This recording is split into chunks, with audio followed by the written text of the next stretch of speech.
അഖിൽ രവീന്ദ്രൻ, നേരത്തെ P K Krishnadas പറഞ്ഞതുപോലെ തന്നെയാണ് എം ടി രമേശും വ്യക്തമാക്കിയിരിക്കുന്നത്. അതായത് ബി ജെ പി മുന്നോട്ട് വെച്ച വികസന രാഷ്ട്രീയത്തിനുള്ള അംഗീകാരം, ചെറിയ വോട്ട് വിഹിതത്തിൽ ചെറിയൊരു വർധനവ് മാത്രമേ ഉണ്ടായിട്ടുള്ളൂവെങ്കിലും അത് ഒരു അംഗീകാരമാണ്. മാത്രമല്ല, സർക്കാരിന് എതിരെയുള്ള വികാരം ഒരവസരം കിട്ടിയപ്പോൾ ജനങ്ങൾ അത് രേഖപ്പെടുത്തി എന്നും പറയുന്നു. എന്താണ് താങ്കളുടെ നിരീക്ഷണം, അഖിൽ? തീർച്ചയായിട്ടും ബി ജെ പിയുടെ സംസ്ഥാന ഘടകം സൂചിപ്പിച്ചിട്ടുള്ള കാര്യങ്ങൾ വളരെ വ്യക്തമാണ്. നമുക്കറിയാം ഈ തെരഞ്ഞെടുപ്പിന്റെ സാഹചര്യം എന്തായിരുന്നു. ആ തെരഞ്ഞെടുപ്പിന്റെ സാഹചര്യത്തില് ഇടതുപക്ഷവും വലതുപക്ഷവും അവിടെ കൊണ്ടുവന്നിട്ടുള്ള പ്രചരണ തന്ത്രങ്ങൾ എന്തൊക്കെയായിരുന്നു, ആരെയൊക്കെ കൂട്ടുപിടിച്ചിട്ടാണ് അവര് ഈ ഇലക്ഷനെ നേരിട്ടത് എന്നും നമുക്കറിയാം. അവിടെ കൃത്യമായും ജനങ്ങളോട് സംവദിച്ച് ജനങ്ങളുടെ അടുത്ത് വികസന കാര്യങ്ങളെക്കുറിച്ചും അതോടൊപ്പം തന്നെ നിലമ്പൂരിന്റെ നിലവിലെ സാധ്യതയെക്കുറിച്ചും നിലമ്പൂരിലെ ഈ പ്രശ്നങ്ങൾക്കെല്ലാം കാരണം കൊണ്ടുവന്ന ഇടതുപക്ഷത്തിന്റെയും വലതുപക്ഷത്തിന്റെയും MLA-മാരെ കുറിച്ചും മാറി മാറി വന്നിട്ടുള്ള ഭരണത്തെക്കുറിച്ചും ഞങ്ങൾ ചർച്ച ചെയ്തു. ആ ചർച്ച ചെയ്തത് കുറെ അധികം ജനങ്ങൾക്ക് അത് വിശ്വാസത്തിൽ വന്നു എന്നുള്ളത് കൊണ്ട് തന്നെയാണല്ലോ ഭാരതീയ ജനതാ പാർട്ടിക്ക് കഴിഞ്ഞ പ്രാവശ്യം കിട്ടിയ വോട്ടിനേക്കാൾ വർദ്ധിക്കാൻ സാധിച്ചിട്ടുള്ളത്. ഇവിടെ ചർച്ച ചെയ്യപ്പെട്ടത് ഇടതുപക്ഷത്തെയും വലതുപക്ഷത്തെയും CPM-ഉം കോൺഗ്രസും ജിഹാദി സംഘടനകളും ഒക്കെയായി, തീവ്രവാദി സംഘടനകളും ഒക്കെയായി നടത്തിയിട്ടുള്ള അത്തരത്തിലുള്ള ഇടപാടുകൾ, അവിഹിത കൂട്ടുകെട്ടുകൾ, ആ കൂട്ടുകെട്ടുകൾ തുറന്നു കാണിക്കുവാൻ വേണ്ടി ഞങ്ങൾ പരിശ്രമിച്ചു. അത് ജനങ്ങൾ മനസ്സിലാക്കിയെന്ന് തന്നെയാണ് ഞങ്ങൾക്ക് വിശ്വാസത്തിലുള്ളത്. ഇവിടെ നോക്കിയാൽ LDF-ന്റെ വോട്ട് കുറഞ്ഞു. LDF-ന്റെയും UDF-ൽ നിന്നും വോട്ടുകൾ, ആന്റി വോട്ടുകൾ മാറിപ്പോകുന്ന ഒരു സാഹചര്യം നിലമ്പൂർ ഉണ്ടായിട്ടുണ്ട്. ഇവിടെ PV അൻവർ എന്ന് പറഞ്ഞൊരു സ്ഥാനാർത്ഥി ഇല്ലായിരുന്നെങ്കിൽ ആ വോട്ടുകളെല്ലാം തന്നെ ഭാരതീയ ജനതാ പാർട്ടിക്ക് അല്ലെങ്കിൽ മൂന്നാമതൊരു കക്ഷിയിലേക്ക് പോകാൻ തയ്യാറായി നിൽക്കുന്ന വോട്ടർമാരുള്ള ഒരു മണ്ഡലമായിട്ട് നിലമ്പൂർ മാറിയിരിക്കുന്നു. അത് വരുന്ന കാലഘട്ടങ്ങളിൽ ഒരു പ്രതീക്ഷയാണ്. ഞങ്ങൾ ഈ വികസന നേട്ടങ്ങളെ കുറിച്ചാണ് ചർച്ച ചെയ്തിട്ടുള്ളത്. കഴിഞ്ഞ 11 വർഷക്കാലമായിട്ട് നരേന്ദ്രമോദി സർക്കാർ ഈ രാജ്യത്ത് കൊണ്ടുവന്നിട്ടുള്ള നിരവധിയായിട്ടുള്ള പദ്ധതികൾ, ആ പദ്ധതികൾ ജനങ്ങളിലേക്ക് എത്തുന്നു എന്ന് ഉറപ്പാക്കുന്ന ഒരു സർക്കാരാണ് കേന്ദ്രത്തിൽ ഭരിച്ചുകൊണ്ടിരിക്കുന്നത്. സാധാരണഗതിയിൽ അത് ഇടതുപക്ഷക്കാർ തട്ടി അത് ജനങ്ങളിലേക്ക് എത്താതെ പോകുന്ന ഒരു സാഹചര്യം ഉണ്ടെങ്കിൽ ഈ 11 വർഷക്കാലവും ജനങ്ങളിൽ കൃത്യമായും പദ്ധതികൾ ആവിഷ്കരിച്ച് അത് ജനങ്ങളിൽ കിട്ടുന്നു എന്ന്, അവർക്ക് അതിന്റെ ഗുണങ്ങൾ ലഭിക്കുന്നു എന്ന് ഉറപ്പാക്കുന്ന ഒരു സർക്കാർ കേന്ദ്രത്തിൽ ഭരിക്കുമ്പോൾ ആ സർക്കാർ നടത്തിയിരിക്കുന്ന ജനോപകാരപ്രദമായിട്ടുള്ള പദ്ധതികളെക്കുറിച്ചും വികസന നേട്ടങ്ങളെക്കുറിച്ചും നിലമ്പൂരിൽ അന്തസ്സോടുകൂടി അഭിമാനത്തോടുകൂടി ഞങ്ങൾക്ക് പറയാൻ സാധിച്ചു.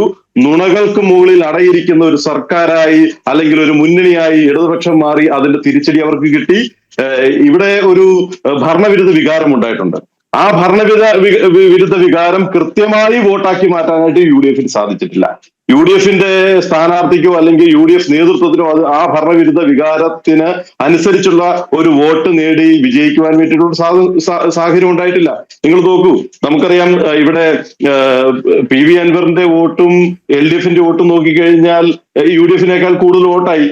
അപ്പോ സ്വാഭാവികമായിട്ടും UDF-ന് വിജയിച്ചു എന്ന് പറഞ്ഞാൽ PV അൻവർക്ക് കിട്ടിയ വോട്ടിനേക്കാൾ കൂടുതൽ ഭൂരിപക്ഷം കിട്ടിയിരുന്നെങ്കിൽ അത് UDF-ന് പറയാം, ഞങ്ങൾ വിജയിച്ചത് ആധികാരികമായി വിജയിച്ചു എന്ന് പറയാം. പക്ഷെ ഇത് ഒരു തെരഞ്ഞെടുപ്പിൽ നടത്തിയിട്ടുള്ള തീവ്രവാദ സംഘടനകളെയും ജമാഅത്തെ ഇസ്ലാമിയെ പോലെയുള്ള PDP-യെ കൂട്ടുപിടിച്ചുകൊണ്ട് CPM-ഉം ജമാഅത്തെ ഇസ്ലാമിയെ കൂട്ടുപിടിച്ചുകൊണ്ട് UDF-ഉം രഹസ്യ ബാന്ധവത്തിലൂടെ SDPയെ പോലെയുള്ള തീവ്രവാദ സംഘടനകളെ കൂട്ടുപിടിക്കുന്ന CPM-നും ഒക്കെ ഇത് കേരളത്തിന്റെ പൊതുസമൂഹം ചർച്ച ചെയ്യേണ്ട വിഷയമാണ്. കേരളത്തിലെ പൊതുസമൂഹത്തിന് മുമ്പിൽ ഇതൊരു ചർച്ചയായിട്ടുണ്ടാവും. അത് തുറന്നു കാണിക്കുവാൻ വേണ്ടി ഭാരതീയ ജനതാ പാർട്ടിക്ക് കഴിഞ്ഞിട്ടുണ്ട്. ഇടതുപക്ഷത്തെയും വലതുപക്ഷത്തെയും CPM-ന്റെയും കോൺഗ്രസിന്റെയും തീവ്രവാദ സ്വഭാവമുള്ള സംഘടനകളോടുള്ള സമീപനം അത് പൊതുസമൂഹത്തിന് മുമ്പിൽ ചർച്ചയ്ക്ക് കൊണ്ടുവരാൻ വേണ്ടി ഞങ്ങൾക്ക് ഈ തെരഞ്ഞെടുപ്പിൽ സാധിച്ചിട്ടുണ്ടോ എന്നുള്ളതാണ് എനിക്ക് ആമുഖമായി പറയാനായിട്ടുള്ളത്. ഡോക്ടർ മോഹൻ വർഗീസ, നിലമ്പൂർ ഉപതെരഞ്ഞെടുപ്പ് ഫലം പുറത്തു വന്നിരിക്കുന്നു. ഇനി അങ്ങോട്ട് എന്ത് എന്നുള്ളതാണ്. നോക്കൂ, കഴിഞ്ഞ ദിവസം CPM സംസ്ഥാന സമിതി അംഗങ്ങളുടെയും സംസ്ഥാന സെക്രട്ടേറിയറ്റ് അംഗങ്ങളുടെയും യോഗം നടത്തിയത് തദ്ദേശ തെരഞ്ഞെടുപ്പിന് എങ്ങനെ കളമൊരുക്കാം, എന്തൊക്കെ പ്രിപ്പറേഷൻ, ഇതൊക്കെ ആലോചിക്കാൻ വേണ്ടിയുള്ള ഒരു വലിയൊരു സമ്മേളനമാണ് വിളിച്ചു കൂട്ടിയത്, യോഗമാണ് നടത്തിയത്. എന്തായാലും ഇടതുമുന്നണി സംവിധാനം അത് എല്ലാവർക്കും അറിയാവുന്നതുപോലെ അവർ വെറുതെ ഇരിക്കില്ല. ഈ തിരിച്ചടിയിൽ നിന്നും പാഠങ്ങൾ ഉൾക്കൊണ്ടുകൊണ്ട് തദ്ദേശ തെരഞ്ഞെടുപ്പ് ഫലം അത് പൂർണ്ണമായും അനുകൂലമാക്കാനുള്ള ഒരു ശ്രമം ഇടതുമുന്നണിയുടെ ഭാഗത്തു നിന്നുണ്ടാവും. അത് കഴിഞ്ഞാൽ നിയമസഭാ തിരഞ്ഞെടുപ്പ് വരാൻ ഇരിക്കുന്നു. അപ്പോൾ നിയമസഭാ തിരഞ്ഞെടുപ്പിനുള്ളൊരു മുന്നൊരുക്കം കൂടി ഈ പരാജയത്തിൽ നിന്ന്, തിരിച്ചടിയിൽ നിന്ന് പാഠങ്ങൾ ഉൾക്കൊണ്ടുകൊണ്ട് പൂർവാധികം ശക്തമായി മുന്നോട്ട് പോകാനുള്ള എല്ലാ ശ്രമങ്ങളും അവരുടെ ഭാഗത്തു നിന്നുണ്ടാവില്ല. എന്തായാലും വീഴ്ചകൾ മനസ്സിലാക്കാൻ ഭരണവിരുദ്ധ വികാരമുണ്ട് എന്നുള്ളതൊരു യാഥാർത്ഥ്യമാണ്. ആ വീഴ്ചകൾ മനസ്സിലാക്കി പുതിയ പദ്ധതികൾ, ജനങ്ങളെ കയ്യിലെടുക്കാനുള്ള പുതിയ പദ്ധതികൾ, നമുക്കറിയാം കിറ്റ് വിതരണത്തിലൂടെയൊക്കെ ആയിരുന്നല്ലോ പിണറായി വിജയൻ കേരളത്തിലെ സാധാരണക്കാരുടെ ഹൃദയം കവർന്നത്, മനം കവർന്നത്. അതുപോലുള്ള പുതിയ പദ്ധതികളൊക്കെ കൊണ്ടുവന്ന് ഈ തിരിച്ചടി നികത്താൻ ഉള്ള എല്ലാ അനുകൂലമായിട്ടുള്ള ശ്രമങ്ങളും ഇടതുമുന്നണിയുടെ ഭാഗത്തുനിന്നുണ്ടാവില്ലേ? അത് നമുക്ക് തള്ളിക്കളയാൻ പറ്റുമോ? മറ്റൊരു കാര്യം കൂടി എനിക്ക് അറിയേണ്ടത്, അതായത് ഇപ്പോൾ ഇവിടെ ചർച്ച ചെയ്യപ്പെട്ടത് വർഗീയ കൂട്ടുകെട്ടിൻ്റെ വിജയം എന്നുള്ളതാണ്. UDF ജമാഅത്തെ ഇസ്ലാമിയുമായി പരസ്യമായിട്ട് അവർ അത് സഹകരിച്ചു പോകുന്നു. ഈ ഒരു സഹകരണം ഇനി വരുന്ന തെരഞ്ഞെടുപ്പുകളിലും ഉണ്ടാകുമോ? അതുപോലെ PDPയെ നിലനിർത്തിക്കൊണ്ട് തന്നെ ഇടതുമുന്നണി മുന്നോട്ട് പോകുമോ? ശ്രീ അനിൽ, ഈ രണ്ട് കാര്യങ്ങളാണ്. ഒന്ന്, വർഗീയ കക്ഷികളുമായി, വർഗീയ സംഘടനകളുമായുള്ള ബാന്ധവത്തിലൂടെ ലഭിക്കുന്ന താൽക്കാലിക ആനുകൂല്യം. ആ ആനുകൂല്യം ആത്യന്തികമായി ഒരു പാർട്ടിക്ക് അല്ലെങ്കിൽ മുന്നണിക്ക് വിനയാകുമോ? അതൊരു കാര്യം. രണ്ട്, പരാജയത്തിൽ നിന്നും പാഠങ്ങൾ പഠിച്ചുകൊണ്ട് ഇടതുമുന്നണി തിരുത്തലിൻ്റെ പാതയിലേക്ക് വരുമോ? ഞാൻ രണ്ടാമത്തെ കാര്യം ആദ്യം പരാമർശിക്കുകയാണ്. ഇവിടെ തിരിച്ചടി ലഭിച്ചു, അതിൻ്റെ പിന്നിൽ എന്തെല്ലാം വിശകലനം നടത്തിയാലും സ്വന്തം കയ്യിലിരിപ്പ് കൊണ്ടാണ് അത് പ്രധാനമായും സംഭവിച്ചത്. അതിൻ്റെ കുറച്ചുകൂടെ സഭ്യമായ വാക്കാണ് ഭരണവിരുദ്ധ വികാരം എന്നത്. അത് മറികടക്കാനുള്ള ഏറ്റവും നല്ല കവചകുണ്ഡലം, ഏറ്റവും നല്ല സുരക്ഷാ കവചം എന്ന് പറയുന്നത് ഇൻകംബൻസി ഇഫക്റ്റാണ്. എന്താണ് ഇൻകംബൻസി ഇഫക്റ്റ്? ഭരണത്തിൽ ഇരിക്കുന്നവർക്ക്, അധികാരം കയ്യിലുള്ളവർക്ക് മാത്രമേ കാര്യങ്ങൾ കൊടുക്കാനാവൂ. ഈ ഭരണത്തിൻ്റെ ആനുകൂല്യം കേന്ദ്ര ഗവൺമെൻറ് ആണെങ്കിലും സംസ്ഥാന ഗവൺമെൻറ് ആണെങ്കിലും പോളിസി മേക്കിങ്ങിലൂടെ, ലെജിസ്ലേഷനിലൂടെ, പ്രോ ആക്റ്റീവ് ഗവർണൻസിലൂടെ തീർച്ചയായും സാധിക്കും. അത് ഏറെ പ്രാവശ്യം നമ്മൾ കണ്ടതുമാണ്. കേന്ദ്രത്തിലെ ഭരണത്തിൽ വീണ്ടും വീണ്ടും നരേന്ദ്രമോദി അധികാരത്തിൽ വന്നത് ഇൻകംബൻസിയെ പരമാവധി പോസിറ്റീവായി ഉപയോഗിക്കാൻ കഴിഞ്ഞതുകൊണ്ടാണ്. കഴിഞ്ഞ പ്രാവശ്യം LDF അധികാരത്തിൽ ഇരുന്നത് കൊണ്ട് മാത്രമാണ് ഈ കിറ്റും പെൻഷനും ഉൾപ്പെടെയുള്ള കാര്യങ്ങൾ കൊടുത്തുകൊണ്ട് ഒരു പ്രതിസന്ധി ഘട്ടത്തിൽ നിന്നപ്പോൾ കേരളത്തിലെ ജനങ്ങളെ ചേർത്ത് പിടിക്കാൻ കഴിഞ്ഞു എന്ന പ്രതീതി ജനങ്ങൾക്ക് തോന്നിയത് അതുകൊണ്ട് മാത്രമാണ്. ഉമ്മൻചാണ്ടി ആയിരുന്നു ഭരണത്തിലെങ്കിൽ ഒരുപക്ഷെ UDF സംവിധാനം വീണ്ടും തിരിച്ചു വരുമായിരുന്നു.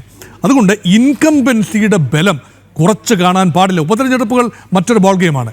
പക്ഷേ ഈ ഇൻകംബൻസിയുടെ ആനുകൂല്യത്തെ പോലും എത്രയെല്ലാം ഡോളിങ് സാധിക്കും, അതെല്ലാം കൊടുത്താൽ പോലും അതിനെ ഉൾപ്പെടെ മറികടക്കുന്ന ഭരണവിരുദ്ധ വികാരത്തിൻ്റെ സൂചനകൾ കഴിഞ്ഞ 4-5 ഉപതെരഞ്ഞെടുപ്പുകളിൽ കണ്ടു. ലോക്സഭാ തെരഞ്ഞെടുപ്പിൽ കണ്ടു, ഉപതെരഞ്ഞെടുപ്പുകൾ കണ്ടു. കൃത്യമായി പറഞ്ഞാൽ 2021 നിയമസഭാ തെരഞ്ഞെടുപ്പിന് ശേഷം സംസ്ഥാനത്ത് നടന്ന ഏതാണ്ട് എല്ലാ തെരഞ്ഞെടുപ്പിലും വിജയം LDF ഇതര കക്ഷികൾക്കായിരുന്നു. അവർ അതിലെ നമ്പർ കൂടുതൽ വർദ്ധിപ്പിച്ചു കൊണ്ടുവരുന്നതായി കാണാം. അതുകൊണ്ട് LDFന് അത്തരുണത്തിൽ നോക്കിയാൽ ആശ്വസിക്കാൻ കാര്യമായ വകയില്ല. ഇനി ഏക പ്രതീക്ഷ എന്ന് പറയുന്നത് എങ്ങനെയെങ്കിലും ആദർശം ബലി കഴിച്ചുകൊണ്ടും എക്കാലത്തും വർഗീയ വിരുദ്ധത പറഞ്ഞതിനെ ഭാഗികമായി വിഴുങ്ങിക്കൊണ്ടും 4 വോട്ട് കിട്ടുന്നു എങ്കിൽ PDP പീഡിതമായ പാർട്ടിയാണ് എന്ന് പറഞ്ഞാൽ കുറേ വോട്ടുകൾ ആ ഘടത്തിൽ കിട്ടുമെങ്കിൽ 10,000-4,000 വോട്ടുകൾ കിറ്റിയിൽ വീഴുന്നുവെങ്കിൽ വീഴട്ടെ എന്ന് LDFും ഈ ജമാഅത്തെ ഇസ്ലാമിയൊക്കെ പലതും പറയും, പല രാജ്യവിരുദ്ധ പ്രവർത്തനം നടത്തിയെന്നൊക്കെ പറയും. പക്ഷേ വെൽഫെയർ പാർട്ടിയുടെ ഗെയർ ഓഫിൽ 10,000-5,000 വോട്ട് കിട്ടുന്നെങ്കിൽ അത് നിർണായകമാകുമെന്ന് കരുതുന്ന UDFും ഇതിനെല്ലാം ചേർത്ത് പ്രായോഗിക രാഷ്ട്രീയത്തിൻ്റെ ചില കമ്പൽഷൻസ് എന്ന വെള്ളപൂശലും ഇതെല്ലാമാണ് ഇവിടെ നടന്നുകൊണ്ടിരിക്കുന്നത്. അതുകൊണ്ട് കൃത്യമായ രാഷ്ട്രീയം പറയുന്നു എന്ന പൊതു ധാരണ ഉണ്ടാകുമ്പോഴും ഇവിടെ വർഗീയ കക്ഷികളോടുള്ള നിലപാട്, അധികാരം എത്രത്തോളം പ്രിയപ്പെട്ടതാണ്, അധികാരം നഷ്ടപ്പെടുന്നതിൻ്റെ വേദന, അധികാരം ലഭിക്കാതെ പുറത്തു നിൽക്കുന്നതിൻ്റെ വേദന, അധികാരം കയ്യിൽ നിന്ന് പോയാൽ എങ്ങനെ അതിൻ്റെ സാധ്യത മുഴുവൻ തള്ളിക്കളയുന്ന രീതിയിൽ മൂല്യങ്ങളെ പൂർണ്ണമായി അവഗണിച്ചുകൊണ്ട് കേവലം വിന്നബിലിറ്റി എന്നത് മാത്രം വെച്ചുകൊണ്ട് UDF LDF സംവിധാനങ്ങൾ മുന്നോട്ട് പോകുന്ന കാഴ്ച ചെറിയ രീതിയിൽ ആദർശ രാഷ്ട്രീയം എന്നേ പോയി മറഞ്ഞു എന്ന ചിന്തയാണ് ഈ സംവിധാനത്തിൻ്റെ പുറത്ത് നിന്നുകൊണ്ട് നിരീക്ഷിക്കുമ്പോൾ കാണുന്നൊരു കാര്യം. അവിടെ സ്വല്പമെങ്കിലും ആദർശ പോരാട്ടം നടത്തുന്ന കക്ഷികളെ തിരിച്ചറിയാൻ കേരളത്തിൻ്റെ പ്രബുദ്ധ ജനം തയ്യാറാകും.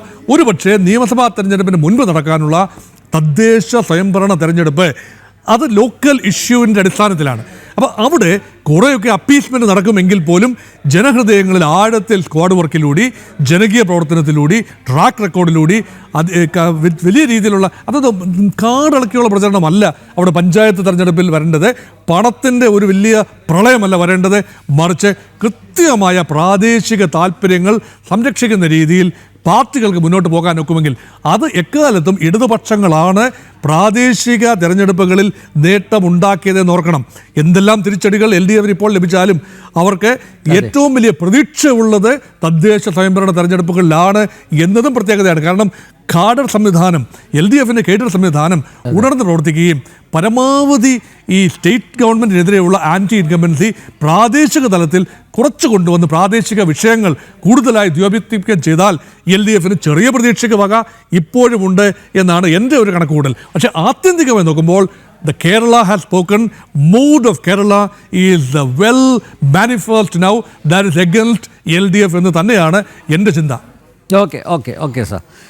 ജിതിൻ, അതായത് ഭരണവിരുദ്ധ വികാരമുണ്ട്, പക്ഷേ അത് പൂർണ്ണമായും പ്രയോജനപ്പെടുത്താൻ UDFന് സാധിച്ചിട്ടില്ല. അത് നമുക്ക് ഈ നിലമ്പൂർ ഉപതെരഞ്ഞെടുപ്പ് ഫലം പരിശോധിച്ച് കഴിഞ്ഞാൽ ഒറ്റ നോട്ടത്തിൽ തന്നെ മനസ്സിലാക്കാൻ സാധിക്കും. അവിടെയല്ലേ BJPയുടെ റോള് കൂടുതൽ പ്രസക്തമാവുന്നത്? തീർച്ചയായിട്ടും അതുതന്നെയാണ് ഈ തെരഞ്ഞെടുപ്പിൻ്റെ റിസൾട്ടും കാണുന്നത്. കാരണം ഭരണവിരുദ്ധ വികാരം ഈ നാട്ടിലുണ്ട് എന്നുള്ളത് ഈ നാട്ടിലെ ഏത് സാധാരണക്കാരായിട്ടുള്ള ആൾക്കാരോട് ചോദിച്ചാലും മനസ്സിലാവും. മുമ്പ് സംസാരിച്ചിട്ട് പോയ കോൺഗ്രസിൻ്റെ പ്രതിനിധി പറയുന്നത് കേട്ടു, ഭരണവിരുദ്ധ വികാരമുണ്ട് എന്ന് ബോധ്യപ്പെടുത്തുവാൻ വേണ്ടിയിട്ടുള്ള ഒരു പരീക്ഷണമായിരുന്നു ഈ തെരഞ്ഞെടുപ്പ് എന്നുള്ളത്. ഞങ്ങൾക്കതിൻ്റെ ആവശ്യമില്ല.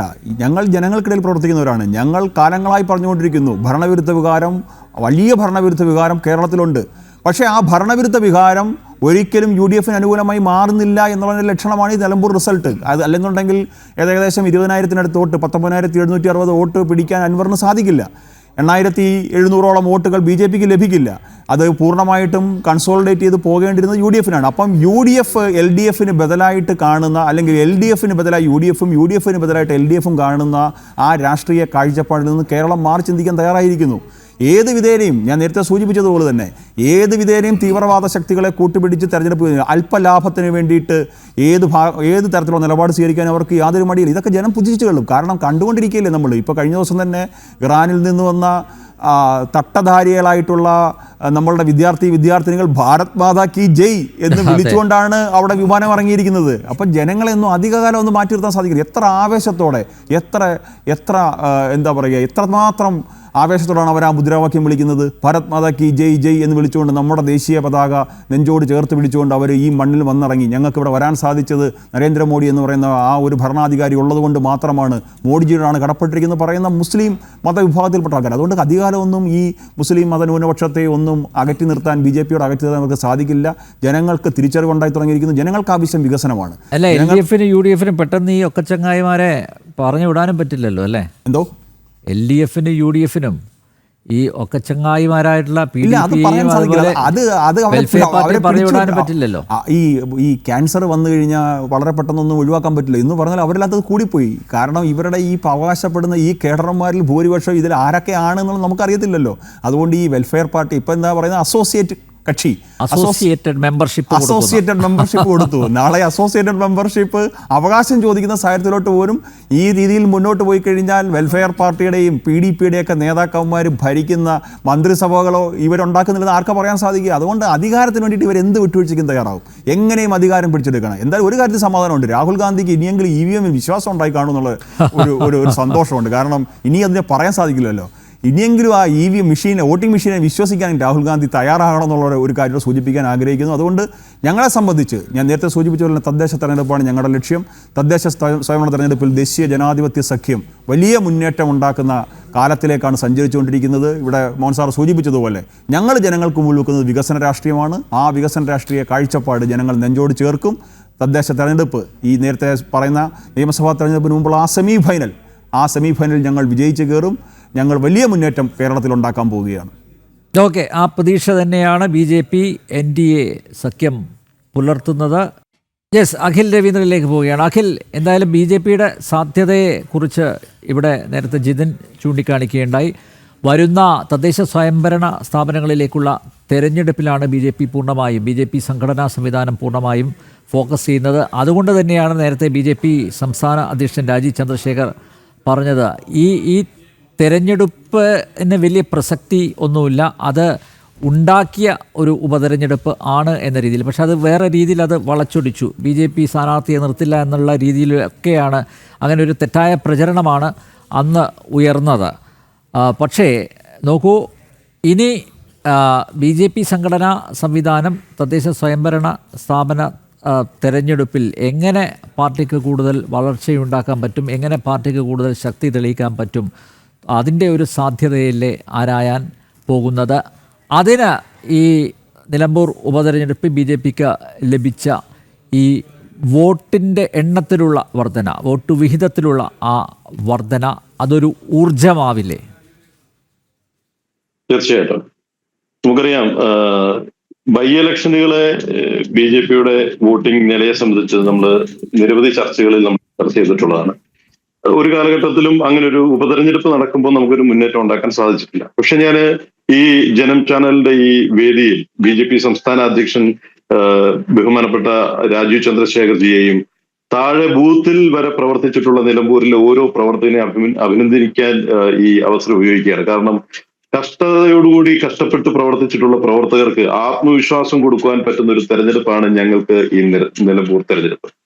അവിടെ ഇടതുപക്ഷവും വലതുപക്ഷവും കൊണ്ടുവന്നിട്ടുള്ള തെറ്റായിട്ടുള്ള പ്രചരണങ്ങളും അവർ ഏത് രീതിയിലാണ് പ്രചരണം കൊണ്ടുപോയതെങ്കിൽ കേന്ദ്ര സർക്കാരിന്റെ പദ്ധതികളെ കുറിച്ച് കൃത്യമായി ചർച്ച ചെയ്യിച്ചുകൊണ്ട് ജനങ്ങൾക്കിടയിൽ പ്രവർത്തിക്കുന്ന ഒരു മൂന്നാം കക്ഷിയായി BJPക്ക് വളരുവാൻ സാധിച്ചിട്ടുണ്ട്. എനിക്കിവിടെ ഈ തെരഞ്ഞെടുപ്പിനെ സൂചിപ്പിക്കാനായിട്ടുള്ള ജമാഅത്തെ ഇസ്ലാമി മുസ്ലിം ലീഗ് ജയിച്ചു, PDP തോറ്റു എന്നാണ് ഇതിനകത്ത് പറയാൻ സാധിക്കുന്നത്. കാരണം ഇവിടെ നടത്തിയിരിക്കുന്ന കൂട്ടുകെട്ടുകൾ എങ്ങനെയാണ്, അത്തരത്തിലുള്ള നെറുകെട്ട രാഷ്ട്രീയ ചർച്ചകളിലൂടെയാണ് ഇത് കൊണ്ടുപോയിട്ടുള്ളത്. BJP മുന്നോട്ട് വെക്കുന്ന രാഷ്ട്രീയം വികസനത്തിന്റെ രാഷ്ട്രീയമാണ്. അതുകൊണ്ടാണ് സംസ്ഥാന അധ്യക്ഷൻ ചുമതലയെടുത്ത സമയം തന്നെ അദ്ദേഹം സൂചിപ്പിച്ചത് വികസിത കേരളം, വികസിത ഭാരതത്തിനൊപ്പം വളരുന്ന വികസിത കേരളം എന്ന ചർച്ച. നമുക്കറിയാം, ഇവിടെ തൊഴിലില്ലായ്മ വർദ്ധിക്കുന്നു, ഭൂമിയില്ലാത്ത നിരവധി ആളുകൾ ഇന്നും ഈ കേരളത്തിലുണ്ട്, അല്ലെ? ഓരോ മനുഷ്യന്റെയും അവസാനത്തെ അവകാശമാണ് 6 അടി മണ്ണെന്ന് പറയുന്നത്. ആ മണ്ണ് പോലും നിഷേധിക്കപ്പെടുന്ന ഒരു സംസ്ഥാനമായി കേരളം മാറുന്നു. തൊഴിലില്ലാത്ത ആളുകൾ, അനു എന്ന് പറയുന്ന ചെറുപ്പക്കാരൻ കയ്യിൽ എഴുതി വെക്കുകയാണ്, തൊഴിലില്ലാത്തതുകൊണ്ട് ഞാൻ ആത്മഹത്യ എന്ന് എഴുതി വെച്ചിട്ടുള്ള റാങ്ക് ഹോൾഡർ അനു എന്ന് പറയുന്ന ചെറുപ്പക്കാരൻ. അങ്ങനെ യുവതികൾക്ക്, യുവാക്കൾക്ക് പ്രതീക്ഷ നഷ്ടപ്പെട്ട ഒരു സംസ്ഥാനമായി കേരളം മാറി. ഇവിടെ ഒരു തരത്തിലും വികസനം കൊണ്ടുവരാൻ പറ്റാത്ത ഒരു സംവിധാനമായിട്ട് കേരളം മാറി. ഒരു തരത്തിലും ഒരു വികസനം അല്ലെങ്കിൽ ഒരു സംരംഭം കൊണ്ടുവരാൻ പറ്റാത്ത സംസ്ഥാനമായി കേരളം മാറി. കേരളത്തിന്റെ സർവ്വ മേഖലയെയും നശിപ്പിച്ച് അഴിമതിയുടെ കൂത്തരങ്ങാക്കി മാറ്റുന്ന, ദേശീയതയെയും അല്ലെങ്കിൽ നമ്മുടെ സംസ്കാരങ്ങളെയും തള്ളിപ്പറയുന്ന ഒരു നേതാക്കന്മാരുടെ ഒരു പറ്റം കൂട്ടമായിട്ട് ഇടതുപക്ഷവും വലതുപക്ഷവും മാറുകയാണ്. ഒരു സർക്കാർ സംവിധാനം രാജ്യവിരുദ്ധത പ്രോത്സാഹിപ്പിക്കുമ്പോൾ അവർക്ക് കൈയടിക്കുന്ന, അല്ലെ അവർക്ക് എല്ലാവിധ സഹായങ്ങളും ചെയ്യുന്ന പ്രതിപക്ഷ നേതാവായി VD സതീശൻ മാറുകയാണ്. അപ്പോൾ കേരളത്തിലെ പൊതുസമൂഹം ഇതെല്ലാം കണ്ടുകൊണ്ടിരിക്കുകയാണ്. കേരളത്തിലെ ജനങ്ങൾക്ക് വികസനം ആവശ്യമാണ്, അവന്റെ ജീവിത നിലവാരം ഉയർത്തണം, അവന്റെ കുട്ടികൾക്ക് കൃത്യമായി പഠിക്കാനായിട്ടുള്ള, ജോലി ചെയ്യാൻ വേണ്ടിയിട്ടുള്ള സാഹചര്യം ഉണ്ടാവണം. മറ്റ് സംസ്ഥാനങ്ങളിലേക്കും മറ്റ് രാജ്യങ്ങളിലേക്കും പോകാതെ ഈ കേരളത്തിൽ നിന്നുകൊണ്ട് ജീവിക്കാൻ വേണ്ടിയിട്ട് ഒരു സാഹചര്യം സൃഷ്ടിക്കണം. അതിന് പറ്റുന്ന ഒരു സർക്കാരല്ല ഈ കേരളം ഇപ്പൊ ഭരിച്ചുകൊണ്ടിരിക്കുന്നതും ഇതിനു മുമ്പ് ഭരിച്ചിട്ടുള്ള ഇടതുപക്ഷവും വലതുപക്ഷവും. ഈ കേരളത്തിന്റെ പ്രതീക്ഷയ്ക്കൊത്ത് ഉയരുന്നില്ല. ആ പ്രതീക്ഷയ്ക്കൊത്ത് ഉയരാൻ ഭാരതീയ ജനതാ പാർട്ടിക്ക് സാധിക്കും. വരുന്ന ത്രിതല പഞ്ചായത്ത് തെരഞ്ഞെടുപ്പിൽ വലിയ മുന്നേറ്റം ഉണ്ടാക്കുമെന്ന് ഞങ്ങൾക്ക് പറയാൻ സാധിക്കും. അതിന് ആത്മവിശ്വാസത്തോടു കൂടി മുന്നോട്ട് പോകാൻ ഈ നിലമ്പൂർ തെരഞ്ഞെടുപ്പിലെ വോട്ട് നില നോക്കുമ്പോൾ ഞങ്ങൾക്ക് സാധിക്കുന്നുണ്ട്. ബൈ ഇലക്ഷനുകളെ വെച്ച് പരിശോധിക്കുമ്പോൾ ഞങ്ങൾക്ക് ഏറെ മുന്നോട്ട് പോകാൻ സാധിച്ചിട്ടുണ്ട്. ഞങ്ങളെ കേൾക്കുന്ന ഒരു സമൂഹം ഇന്ന് കേരളത്തിലുണ്ട്. വരുന്ന ത്രിതല പഞ്ചായത്ത് തെരഞ്ഞെടുപ്പിൽ വലിയ മുന്നേറ്റം വരുത്തിക്കൊണ്ട് വരുന്ന കേന്ദ്ര സർക്കാരിന്റെ ജനോപകാരപ്രദമായുള്ള പദ്ധതികൾ ജനങ്ങളോട് സംവദിക്കുവാൻ ഞങ്ങൾക്ക് മാത്രമാണ് സാധിക്കുന്നത്. ജനങ്ങളെ നേരിടുവാൻ വേണ്ടി, അവരുടെ മുമ്പിൽ പോയി വോട്ട് ചോദിക്കുവാൻ വേണ്ടി ഞങ്ങൾക്ക് മാത്രമാണ് സാധിക്കുന്നത്. ഭാരതീയ ജനതാ പാർട്ടിക്ക് മാത്രമാണ് സാധിക്കുന്നത്. ഇടതുപക്ഷവും വലതുപക്ഷവും അവരെ വഞ്ചിച്ചിരിക്കുകയാണ്, ചതിച്ചിരിക്കുകയാണ്. അത് ജനങ്ങൾ തിരിച്ചറിഞ്ഞിട്ടുണ്ട്. അതിന്റെ ഒരു റിസൾട്ട് കൂടിയാണ് നിലമ്പൂർ ഇന്നത്തെ ഈ റിസൾട്ട് എന്ന് ഞാൻ പറയാൻ ആഗ്രഹിക്കുന്നു.